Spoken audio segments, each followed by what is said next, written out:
Tonight we're going to be in Judges chapters 11 and 12. Judges 11 and 12.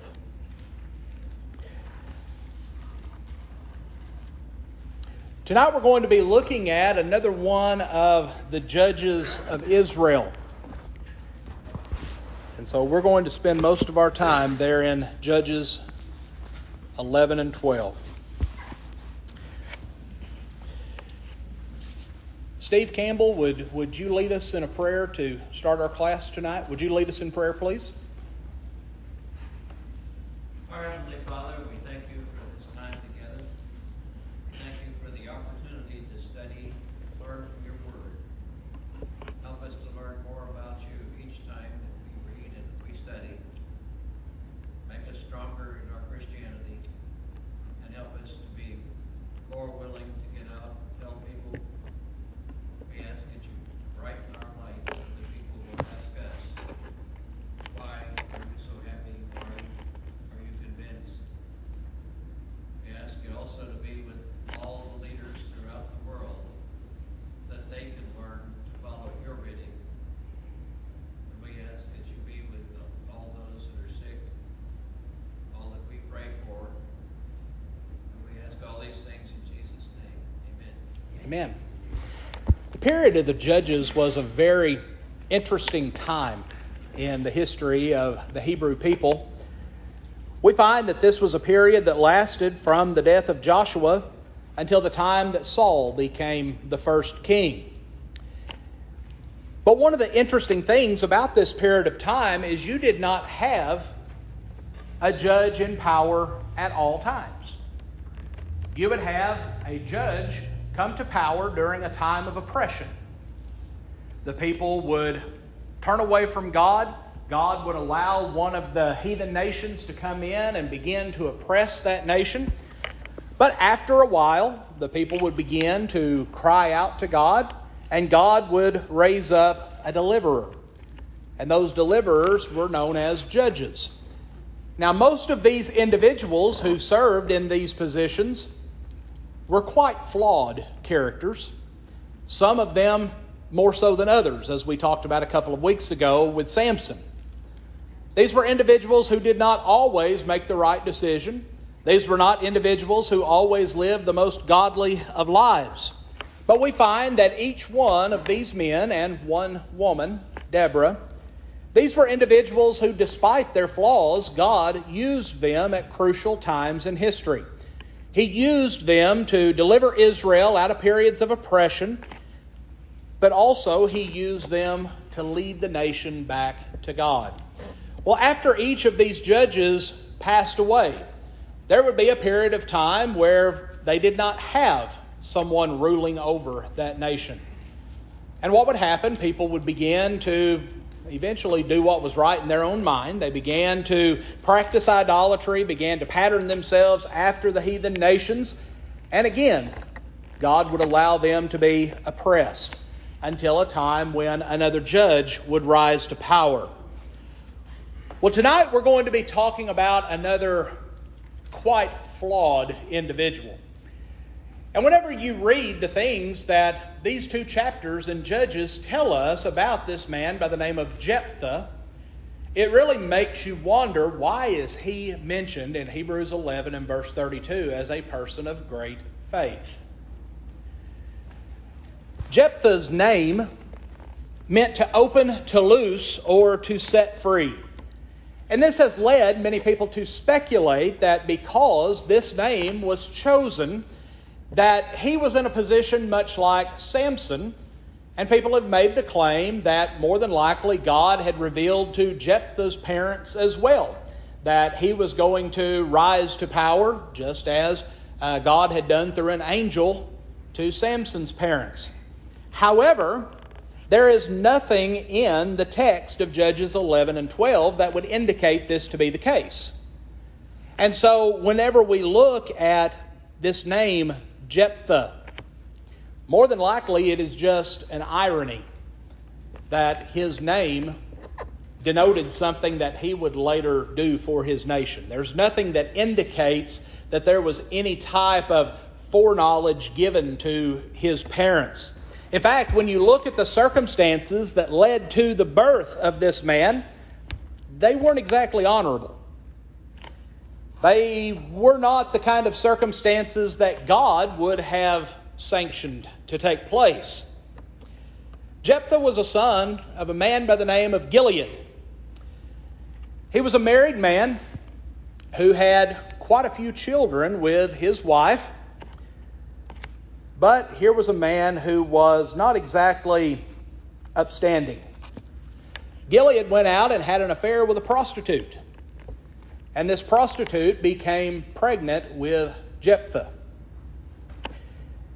Now, for one reason or another, we don't know all of the circumstances, but Jephthah came to live in the home of Gilead. He was raised along with his half-brothers. But due to the fact that he was not seen by his brothers as a legitimate son, he didn't have the same mother that they had. It did not come out of a legitimate relationship. They did not feel that he was entitled to any of his father's possessions, any of his father's inheritance. They viewed him as being a lesser part of their family. And so he was not treated very well by his brothers, and apparently this opposition became so strong that Jephthah felt the need to leave home. Apparently they drove him off because of just how mean and wicked that they were toward him. And so we're told that he left his father's house and he went and dwelt in the land of Tob. Now we know very, very little about this land. We know very little about its location. All we know is that this name, Tob, means that it is a good land. And so this would have been a place indicating the worth or the value of that land and the substance of that land. It would have been a place where crops would grow well. It would be a place where a person would be able to live in quite ease. It wouldn't be a difficult place to live. This was a good land that he went to. But notice it tells us that when he gets to this place, he puts together a band of men. And depending upon the translation that you're reading, essentially what we find is that these were worthless characters. These were individuals who, for one reason or another, had been kicked out of their families, had been banished from their cities, had broken the law. These were individuals who society saw as having no worth. Some sources said that oftentimes even orphans would end up in this kind of situation because they would find themselves at a young age losing their parents, and if their parents had no inheritance to hand down, they essentially became destitute. They were on their own. And so that to that society, they were seen as people of no worth. Well, that was what Jephthah had been brought up to believe about himself. He was an illegitimate child of his father. His brothers wanted nothing to do with him, didn't want him to receive any of the inheritance. And so he goes out and he puts together a group of men. Well, these men, in order to survive, they went along with Jephthah's leadership and were told that they would go into enemy territory. They would go into places that was occupied by the Ammonites. They would go and they would lay siege to these different cities and these different encampments, and they would take with them the spoils of war. And that's what they would live off of. As such, they became the most well-trained military unit in the nation of Israel at this point. It was not happening because they were receiving any formal training. It was happening just because they were going into battle. This was what they were having to do to survive. Well, some historians even began to refer to them as mercenaries. And not necessarily that people were coming to them and hiring them to go into battle, but they were going into battle essentially at their own charge. This was what they were having to do in order to survive themselves. Josephus, in his book Antiquities, recorded that Jephthah, when they would return from battle, he would collect all of the spoils together, and then he would be in charge of dividing those out to these men as they had need. And so he was seen as the leader of this ragtag group of soldiers, this worthless people. Well, eventually the Ammonites that had been driven out of Canaan 100 years earlier. So Canaan has now seen 100 years of peace. Most of those that had been involved, if not all of those who had been involved in driving them out in the first place, had died at this point. You had probably 2 or 3 generations of Israelites that have come along since then, and they're used to this peace. They're not as on guard as they should be. And so the Ammonites decide that they are going to once again go and try to take this land back. And lo and behold, the first place that they decide to attack is the land that belongs to Gilead, the father of Jephthah. They go and they begin to attack this area. Well, Gilead knew, and there's some speculation as to whether Gilead was still alive at this point. We really don't know. This using of this term Gilead could be referring to his nationality, his tribe, his family unit. But they looked at themselves and they realized that on their own they did not have the strength, nor did they have the training that was needed in order to go to war with the Ammonites. And so look at what they did. The elders of Gilead, more than likely, Jephthah's half-brothers.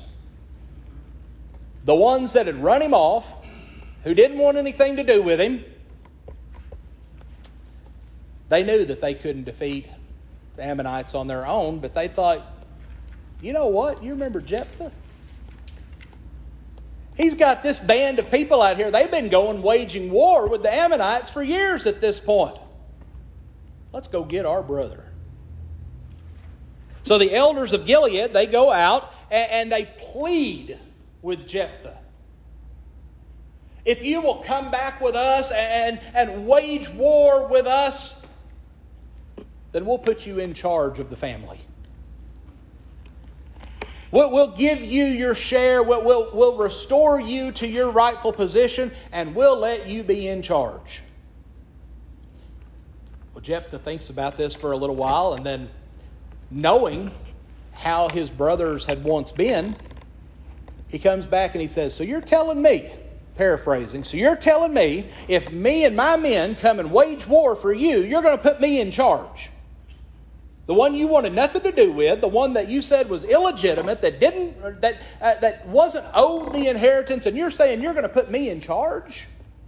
Some sources actually say that what this was claiming was that they were going to view him as the firstborn son. Meaning he would receive a double portion of the inheritance. He would be seen as the patriarch. This was quite an honor that was being placed before him. But I love Jephthah's response. He said, did you not hate me and expel me from my father's house? Why have you come to me now in your time of distress? He says, you didn't want me then. Why do you want me now? Well, they made him an offer he couldn't refuse. If you look at chapter 11, verses 8 through 10, it says, the elders of Gilead said to Jephthah, this is why we have turned again to you now, that you may go with us and fight against the people of Ammon and be our head over all the inhabitants of Gilead. So Jephthah said to the elders of Gilead, if you take me back home to fight against the people of Ammon and the Lord delivers them to me, shall I be your head? He said, are you telling me the truth? If I go back with you and I fight for you and we win, you're actually going to let me be in charge? You're going to make me your head? And the elders of Gilead said to Jephthah, "The Lord will be a witness between us if we do not do according to your words." They said, if we do not honor you, if we do not submit to your leadership, then we will be held accountable by God for that. Well, Jephthah decides this sounds like a pretty good deal. But we see some diplomacy with this man because he does not immediately decide to go to war. He goes back to Gilead along with his men, and he decides that rather than just jump right into battle, that he's going to reach out to the Ammonites. See if they can talk this out and come to a peaceful agreement before any type of bloodshed has to take place. So he sends some messengers out to the leaders of Ammon. And he simply has them ask a question. Why are you here? Why have you invaded our land? Well, the king of Ammon responds back. He says, well, we're attacking you because you have taken our land. The Ammonites were laying claim to this land.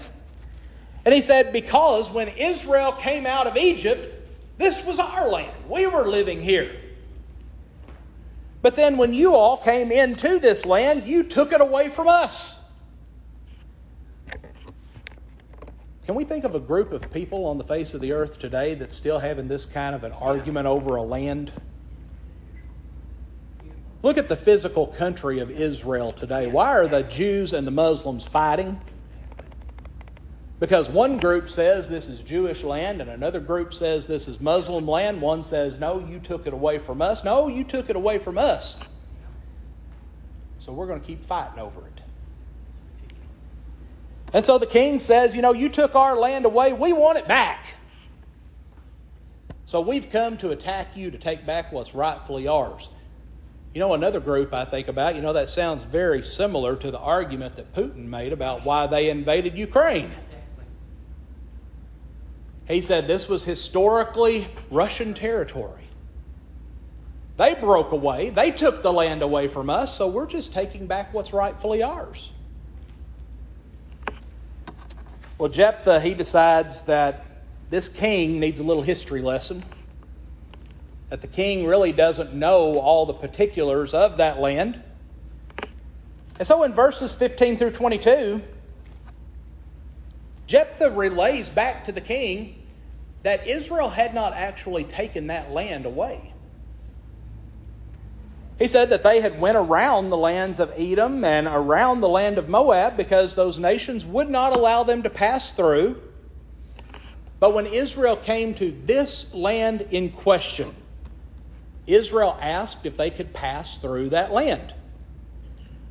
Well, the king who was reigning over this area, he was known as the king of Sihon, he refused. And he did not just say, no, you can't pass through this land. The way that he made that message known is he attacked the Israelites. Well, in this war, Israel won. Well, in war, what happens when two armies are fighting over a piece of property? It becomes the possession of the victor. So this rightly became the possession of Israel. Well, then he makes a second argument. We see this in verses 23 and 24, and this comes from a theological standpoint. And he said, if Ammon's God had given them the victory and they had taken possession of the land, then yes, it would be your land. But your God did not give you victory. Our God did.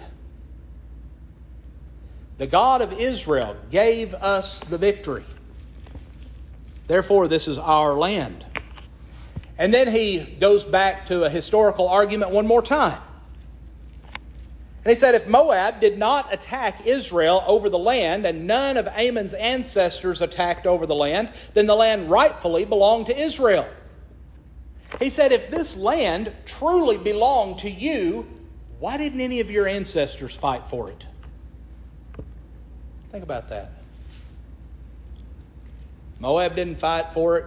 Your ancestors didn't fight for it. So why now?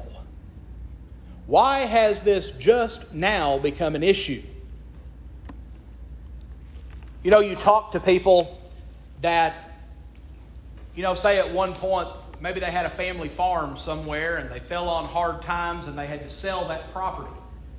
So many times you hear people that for generations they're bitter about losing that property. They're bitter about losing what they saw was rightfully theirs. Well, the argument that Jephthah's making, your dad didn't have a problem with it. Your grandpa didn't have a problem with it. You look at all your ancestors. Why didn't they come and attack and try to take this land if it truly was yours? But now was the time. Well, the king of Ammon, he basically disregarded all this. He didn't want to hear it. He didn't want to accept it. He didn't want to think about it. So Jephthah now sees that diplomacy is not going to work. He's going to have to go to war. So Jephthah decides that in order to try to appease God, that he would make a vow with God. And he said that if the Lord would give the Ammonites into his hand, and this is chapter 11, verses 30 and 31, that when he returned victorious from battle, whatever came out of the doors of his house to greet him first, he would offer to the Lord. But notice it says that he would offer as a burnt offering to the Lord. Now, it's important for us to recognize that it was not a sin to make a vow to God. Under the old law, we saw numerous regulations that were there where people could make vows to God. We talked about one with Samson, with the Nazirite vow. This was something that was perfectly acceptable, perfectly legal. Leviticus 27, Numbers 21 goes into great detail about the regulations concerning vows that can be made. But what Jephthah did essentially was not a sin, but what he vowed to God is what made this sinful. What Jephthah vowed made this foolish. Now I believe that when he made this vow, Jephthah... Now this may sound a little odd in what I'm about to say, so please hear me out before anyone questions this. Just we'll discuss it if you have anything that you want to say. But from reading this text, I really do not believe that Jephthah had in mind an animal coming out to greet him. And here is why. Well, first, notice that Jephthah says that he will offer whatever comes out of the doors of his house. He was speaking about something that would have been inside his home. Even in those days, animals that were approved to be offered as sacrifices were not the kind of animals that would live in a house. You didn't have cattle, you didn't have sheep, you didn't have goats, you didn't have these kinds of animals living in the place where your family was living. But also, if Jephthah had an animal in mind when he made this vow, then when his daughter came out to greet him, why didn't he just greet her and wait for the first animal to come out? If the vow that he made was for an animal, why didn't he wait for the animal? Well, third, if an animal was intended as the vow, then we would have found a different Hebrew term used in this text. The word that is used here is one that is always indicative of human beings, not of animals. And fourth, Jephthah does not say that he will offer whatever comes out of his house. We're misquoting that vow if we say it that way. What he says is, I will offer the first thing that comes out of my house and greets me. Would a cow come out of the house and greet him? A sheep? A goat? Now, many of us probably have dogs that'll run out of the house and greet us when we get home, but it's not what we're talking about here. Who would it have been that would have come out to greet him? It would have been a human being. A human being. So you see, there's strong evidence to support that in making this vow, he did not have an animal in mind. He had a human being in mind all along.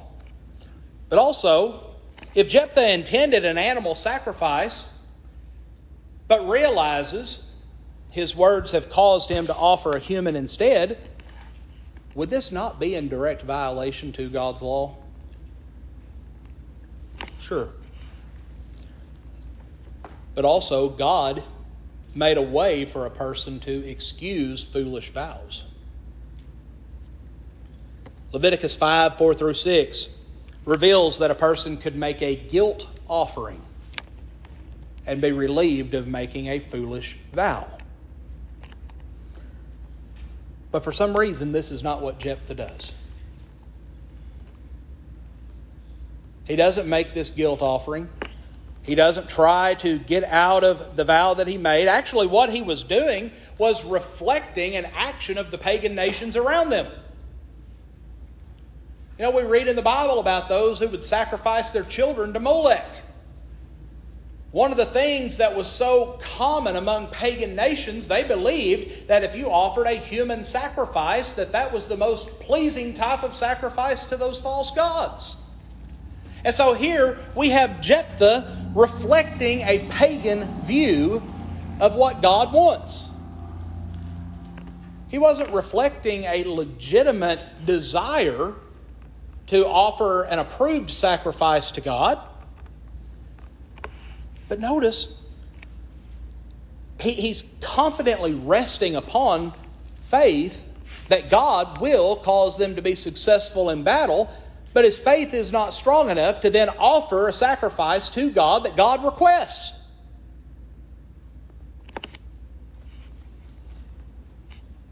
So he tries to make a bargain with God. He says, God, if you make us victorious in battle, and I have faith that you will, I'm going to offer you the greatest sacrifice that man can make to a God. So you see, while on one hand we see a display of faith, but on another hand we see that his understanding was flawed. His understanding of what God wanted was not what it should be. But also, Jephthah seems to expect someone other than his daughter to be the first one to come out. In those days, especially those who were high-ranking officials, who would usually be the one to come to the door to see who was there? A servant. More than likely, he did not expect his daughter to be the one to come through that door. That was not the common practice. More than likely, he expected it to be one of his servants. Someone that he didn't have this connection to. Now, I don't know about you, but as I read this story, and all of my life as I have read this story, this has troubled me. This whole scenario, it's unsettling. And then to think that here is an individual that the Holy Spirit would influence the writer of Hebrews to say that this is a person of faith that you can look up to. But whenever we read about the state of the morality in Israel at this time, it's really not that difficult to see how he could fall to this type of point. A nation that moves away from God sees no value for human life. Yes, sir. Could there also possibly be connection that Jephthah may have inspected his brothers to come out of the door? You know, I've not heard that argument. I mean, it's a possibility, but But the point that I'm trying to make is I don't think he expected it to be a member of his immediate family. I don't think he expected it to be his only child. Yeah. I think he was looking at this thinking it's going to be a servant. It's going to be someone else that's going to come out wanting to know about the victory, wanting to celebrate. He didn't think it was going to be his only child. But he had no respect for human life. No, he had no respect for human life, whether he was expecting his daughter or whether he was expecting a servant. He was showing that he had no respect for human life at all. And once again, this is pointing to the idolatry of that region. Judges 10 and verse 6 tells us that at the time of Jephthah, people had fallen into idolatry farther than they ever had before. So you can see the influence that would have been there. But again, folks, we have a point of confusion here, and rightfully so. We know that God is opposed to human sacrifices. We know that the Israelites who had fallen into the practices of worshiping Molech, we know that they were condemned by God. We know that in Leviticus 20 verses 1 through 5 that we see that sacrificing human beings to idols was considered an abomination. It brought the death penalty upon anyone that did this. In Jeremiah 7, 31 through 32, God not only said that it wasn't, notice this, was not commanded, but that He never asked for it. Meaning it's not something that God ever desired.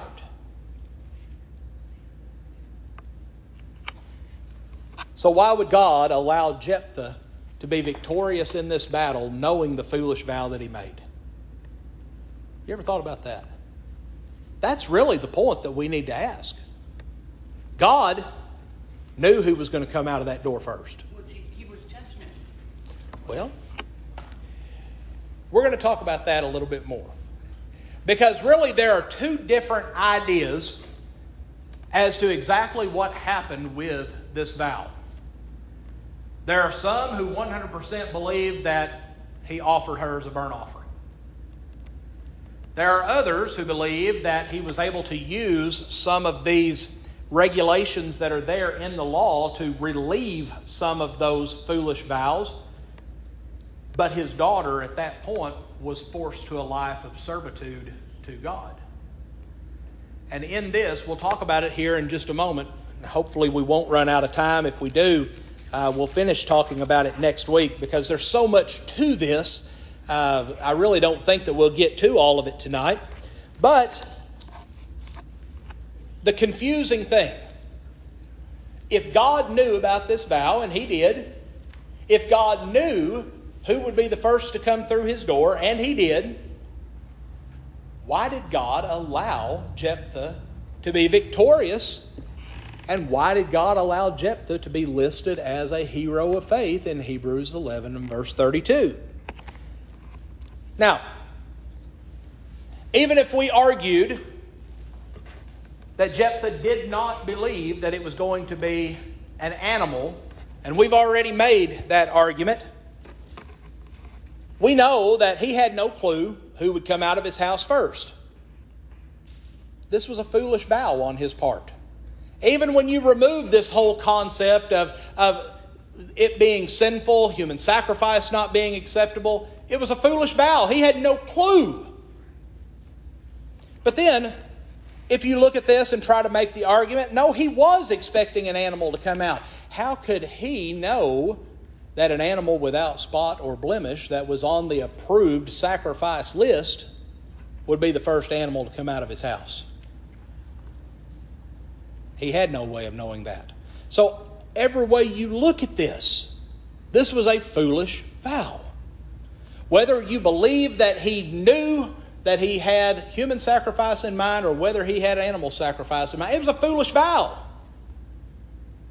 Because he had no way of knowing. This was foolish. In verse 40, it talks about how that the daughters of Israel went yearly to lament the daughter of Jephthah and the Gileadite 4 days a year. So that shows, or it tells me, that he did sacrifice her. And like I said, and we'll talk about that next week because we are out of time. But there's some arguments there, and we'll look at this. And it's one of those things where I'm going to tell you right out, I don't know which way. Because there are some who say, yes, he sacrificed his daughter. And then there's others that say, well, no. Because, and here, I'll give you this just to kind of whet your appetite a little bit. In the law of Moses, the firstborn child was already considered sanctified to God. And so, it would have been sinful in another way if he had actually gone through with this sacrifice, because she was already considered sanctified to God. And so that's where some people look at this and they say, well, it talks more so after she realizes what he has vowed. Notice it never says anything about her being concerned about death. What was she concerned about? That she's never going to have children. That she's never going to be able to be married. She's never going to live a normal life. Why? Because she is going to have to live her life in service to God. And so I can see the arguments both ways. And we'll talk about that more next week. And I encourage you, go back and look at some of that. And like I said, I'm not going to stand up here and tell you that it is this way or it's not this way, because it's one of those things where we really don't know. But I think that there's some evidence that we can look at that seems to insinuate that she did not actually lose her life, but she lost essentially her freedom to live life as she wanted. She had to live her life in constant service to God. Yes, sir? If we look at it in the premise that he did sacrifice her, and we look at her response, do whatever you have vowed to do. If you go back in history and you look at the nations and the tribes that practice human sacrifice, in most cases that was considered an honor. And the ones that were picked to be the sacrifice, which just with her was a virgin and all this, they considered that a high honor, that they had been chosen. That's right. To be the sacrifice. But how did she react? She said, give me this time to go out and lament. And it says she went out into the hills and wept and everything. To her, she didn't see it as an honor. She was going along with what her father had promised. But to her, it wasn't an honor. But also, one last thing, and then we've got to stop for tonight. One last thing to think about. In the old law, there was a statement, and I don't have the verse before me right now, but a firstborn. And we know in this case it's talking about animals, but a firstborn was considered holy to God, even among animals, and a firstborn could not be offered as a sacrifice.